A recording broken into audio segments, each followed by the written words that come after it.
গত কয়েকদিন আগেই দুর্গাপুর মহকুমা হাসপাতালে এক প্রসূতির মৃত্যুকে কেন্দ্র করে ব্যাপক উত্তেজনা ছড়িয়েছিল দুর্গাপুর মহকুমা হাসপাতাল চত্বরে। উঠেছিল চিকিৎসায় গাফিলতির অভিযোগ, এমনকি অভিযুক্ত ডাক্তারবাবুর শাস্তির দাবিতে হাসপাতাল চত্বরের মধ্যে চলে মৃত প্রসূতির পরিবার পরিজনদের বিক্ষোভ। এছাড়াও হাসপাতাল সুপারের অফিসের সামনে বিক্ষোভ দেখায় মৃতের পরিবারের লোকেরা।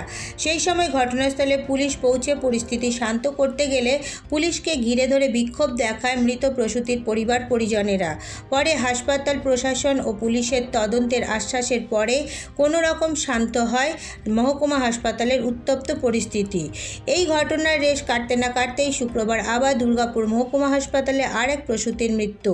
এক্ষেত্রেও চিকিৎসায় গাফিলতির অভিযোগের পাশাপাশি পুলিশের অতি সক্রিয়তার প্রতিবাদে সামিল মৃতের পরিবারের লোকেরা।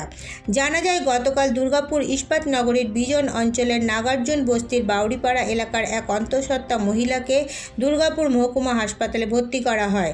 আজ সকালে ওই মহিলার মৃত্যু হয়। এরপরেই মৃতের পরিবারের লোকেরা ক্ষোভে ফেটে পড়ে। স্থানীয় সূত্র থেকে জানা যায়, মৃতের নাম চুমকি বাউরি। মৃত চুমকির মৃতদেহ পুলিশ তড়িঘড়ি তাদের বাড়িতে নিয়ে চলে এলে উত্তপ্ত হয়ে ওঠে পরিস্থিতি। কেন ময়নাতদন্ত ছাড়াই মৃতদেহ বাড়িতে আনা হলো, এই প্রশ্ন তুলে পুলিশের সঙ্গে মৃতের পরিবারের শুরু হয়ে যায় বচসা। পুলিশকে ঘিরে ধরে ক্ষোভ প্রকাশ করতে থাকে পরিবারের লোকেরা ও এলাকার বাসিন্দারা। ঘটনাকে কেন্দ্র করে উত্তপ্ত হয়ে ওঠে সমগ্র এলাকা। মৃতের পরিবারের লোকেদের অভিযোগ, কোনো কিছু ধামাচাপা দিতেই ময়নাতদন্ত না করিয়ে পুলিশ তড়িঘড়ি মৃতদেহ বাড়িতে নিয়ে চলে এসেছে। প্রায় ঘণ্টাখানেক ধরে চলে এই বিক্ষোভ। পরে মৃতদেহের ময়নাতদন্তের আশ্বাসের পরেই বিক্ষোভ ওঠে। তবে দুর্গাপুর মহকুমা হাসপাতালের অভিযুক্ত চিকিৎসকদের শাস্তির দাবি করেছেন মৃতের পরিবারের পরিজনেরা। পরিষেবা পাইনি, আমাকে স্যাররা যেভাবে আমাকে ব্যস্ত করলো আর কি, মরে যাওয়ার পর যে আমার যে অবস্থা, যে খুব কঠিন অবস্থা, সেই অবস্থায় আমাকে 3-4টে স্যার মিলে, 3-4 জায়গায় ফাঁড়ি স্যার মিলে আমাকে হ্যারাসমেন্ট করে তুমি হ্যান্ড ওভার নাও, হ্যান্ড ওভার নাও। আমি বললাম, স্যার আমি তো কিছু বুঝতেই পারলাম না, তার আগে বডিটা হ্যান্ড ওভার নেবো কীভাবে? বলে দেখুন, আপনারা যদি চান যে ঝামেলা করবেন, এটা কিন্তু সরকারি ব্যাপার, তোমরা কিন্তু কেস খেয়ে যাবে। এইভাবে আমাদেরকে একটা ভয় দেখিয়ে তাড়াতাড়ি বডিটাকে হ্যান্ড ওভার করার চেষ্টা করলো। কে করলো এটা? ওখানে যে স্যার ছিল প্লাস চিন্ময় বাবু, এই কাজটা খুব চিন্ময় বাবু ছিল। নিউটন ফাড়ে জানি না। আপনারা পুলিশকে কেন ঘিরে ধরে বিক্ষোভ দেখাচ্ছেন? আমরা পুলিশকে ঘিরে ধরে বিক্ষোভ ধরেছি কেন? আমার তো গরিব মানুষ, আমরা তো অতটা পড়াশোনা জানি না। আমরা তো ডাক্তারবাবু যা বলে সেই হিসাবে চলি। এবার ডাক্তারবাবু যদি আমার পেশেন্ট যদি মারা যায়, তাহলে পুলিশকে আগে কেন জানবো? আমি তো আগে জানবো যে আমার পেশেন্ট ক্রিটিক্যাল আছে। আমি কিছু হবার আগে আমাকে স্যার এসে বলছি যে তুমি ফাঁড়ি দিয়ে দেখা করো। আমি তো বুঝতে পারলাম না স্যার কি হয়েছে। আমি বললাম কিছু স্যার মানে কি পুলিশ? যে কোনো স্যার বিধাননগর ফাঁড়ির কেউ ফোন করেছিল, আমাকে বলছে আমাকে দেখা করুন। তো আমি বললাম যে আপনার সঙ্গে দেখা করবো, কি হয়েছে আপনি বলুন। তো বলছি যে তোমাকে বলা যাবে না, তুমি বিধাননগর। আপনারা এখন কি চাইছেন?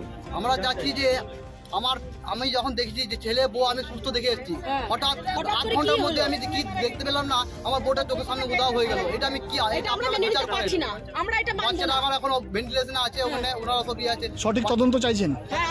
তদন্ত পাচ্ছি না আমরা। আমাদের বডি নিয়ে আমাদের একটু আছে, আমাদের বডিটা নিয়ে আমাদের একটু অসুবিধা আছে, যে আমরা কি হয়েছে আমরা জানতে চাই। আমাদেরকে কেন এভাবে বডি দেওয়া হলো এত তাড়াতাড়ি? আমরা কেন এত তাড়াতাড়ি পুলিশ কেন এলো আমার বাড়িতে? আর এত তাড়াতাড়ি তো কোনো বডি রিলিজ করা হয় না। কালকে সকালবেলায় ভর্তি করা হয়েছিল। কি হয়েছিল? বাচ্চা, সিজারের বাচ্চা হয়েছিল। বাচ্চা ঠিক আছে, উনিও ভালো ছিলেন। তারপরে আমরা সব নিজের ঘরে আমি বাড়ি চলে এসেছিলাম। তারপরে আবার ভাইকে নাকি রাত 9টা সাড়ে 9টার সময় ফোন করেছিল যে এরকম অবস্থা। সেই জিনিসটা আমাদেরকে কাউকে বলে নাই যে এরকম কন্ডিশন আছে, তাহলে আমরা কিছু ব্যবস্থা করতাম। আমরা কেন জানাই নাই আমাদেরকে? জোর করে বার করেছে পুলিশে আর ডাক্তারে। যে ডাক্তার করেছে, নিশ্চয় ওদের মধ্যে কোনো আলোচনা হয়েছে যে এই পেশেন্টের এই কন্ডিশন আছে, তা সেই কন্ডিশনটা আমাদেরকে কেন জানানো হয় নাই? আমরা তাহলে ব্যবস্থা করতাম। কখন জানিয়েছে?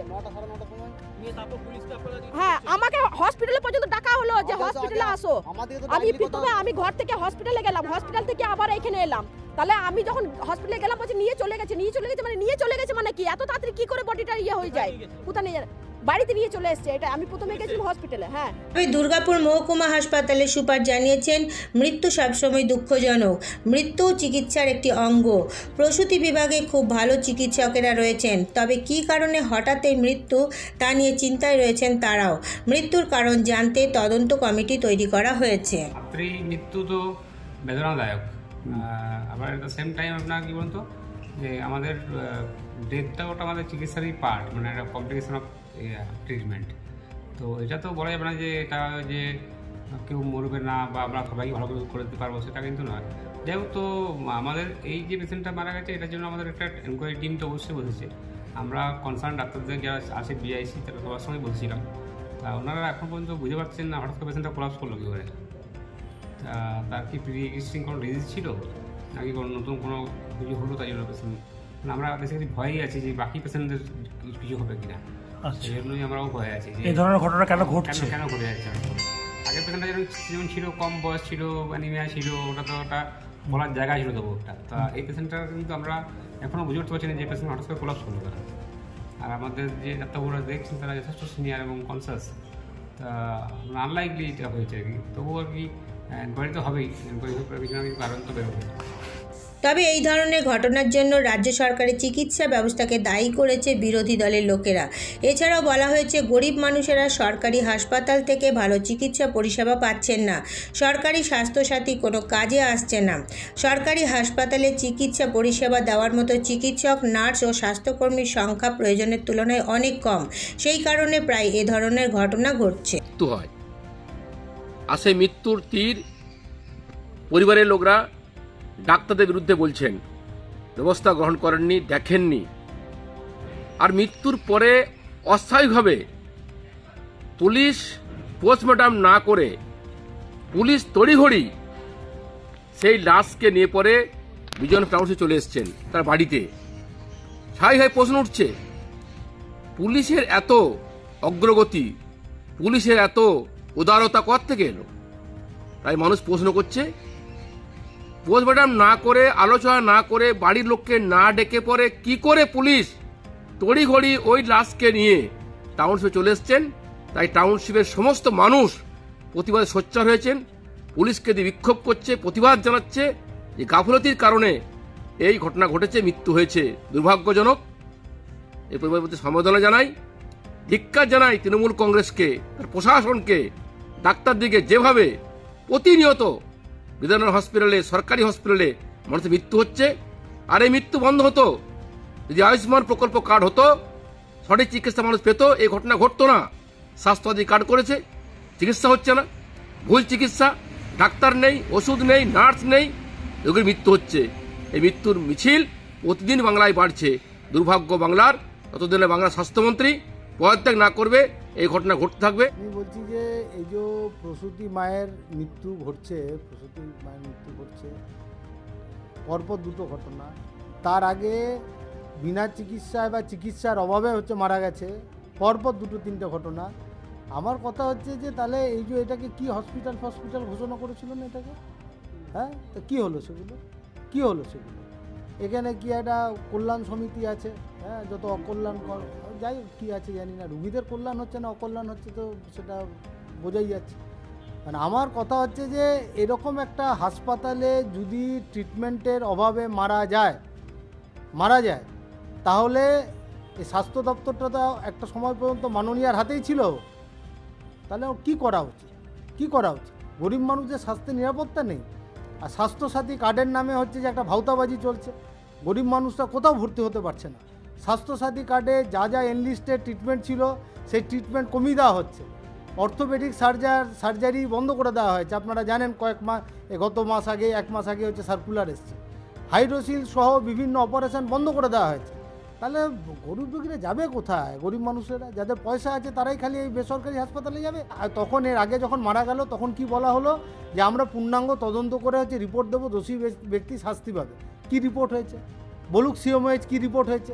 এসিএমওএইচ বলুক কি রিপোর্ট হয়েছে? পুলিশ তো এখন মহা বড় পাচারকারী হয়েছে। ধর্ষণ কেস আটকাতে চাইছে রাজ্য সরকারের। এই যে যত যে ব্ল্যাক স্পট আছে তাকে যে আড়াল করতে চাইছে। পুলিশের এই আড়াল করার পিছনে কারণটা কি? আড়াল করার পিছনে কারণ ওরা ভাবছে যে দিদির সরকার আরও বেশ কিছুদিন থাকবে। না থাকার আগেই আপনাদের বলে দিই, এরা তো হাওয়া মোড়ক, এরা তার আগেই ঘুরে যাবে। সরকারি হসপিটালগুলো এখন রাজনৈতিক দলের আখড়া হয়েছে। রাজনৈতিক দলের নেতা, তৃণমূল কংগ্রেসের নেতারা ছাড়া কেউ ওখানে চিকিৎসা পান না। আর দিদিমণির রাজত্বে গত 10-12 বছরে সমস্ত সরকারি পরিকাঠামোকে ধ্বংস করে দেওয়া হচ্ছে। বেসরকারি হসপিটালের তারা উন্নয়ন চাইছেন।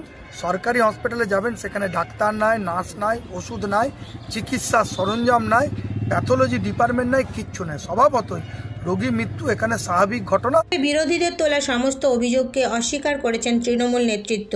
তার দাবি, বর্তমান সরকারি চিকিৎসা পরিষেবা আগের তুলনায় অনেক ভালো। মহকুমা হসপিটালে আজ যে মৃত্যুটা ঘটেছে সেটা সত্যি খুব দুর্ভাগ্যজনক, কিন্তু এটাতে চিকিৎসায় গাফিলতি হয়েছে বলে বিরোধীরা যে চিৎকার চেঁচামেচি করছে এটা করে কোনো লাভ নেই। কারণ ওনারা একবারটি গিয়ে ঘুরে দেখে আসবেন আজ থেকে 12-13 বছর আগে কি অবস্থা ছিল বিধাননগর হসপিটালের, আর আজকে কি জায়গায় পৌঁছেছে বিধাননগর হসপিটাল, এবং পশ্চিমবঙ্গের গোটা স্বাস্থ্য ব্যবস্থাটারই আমূল পরিবর্তন হয়েছে। এরপর নজর রাখুন আমাদের পরবর্তী খবরে।